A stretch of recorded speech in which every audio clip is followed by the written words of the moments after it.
Hi guys! Ito nga po pala ang aming unang video sa Aussie Ge!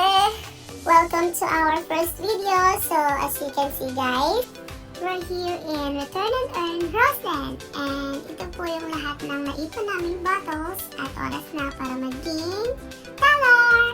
So ganito lang po kadali magbenta ng mga bottle here. Tamang shoot lang sa machine. Yung mga babasagin na bottles guys, dito, diretso basa na siya sa loob. While yung mga plastic naman, ipon lang, ganun. So, ayan guys, diretso shoot lang hanggang sa maubos ang pasensya mo. Charis! Yung mga bote. So, kung mapapansin nyo guys, padilim na nga ang kalangitan.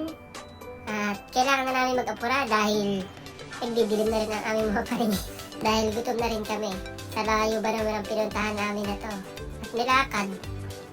Ayan, napala namin. Para kumita ng pera, kailangan tsaga-tsaga din. At ayan, makikita nyo na paubos na ang aming mga bottle na pinapasok sa machine. Maya-maya, kapakita namin sa inyo kung ilang bottles at magkano ang aming kinita sa araw na ito.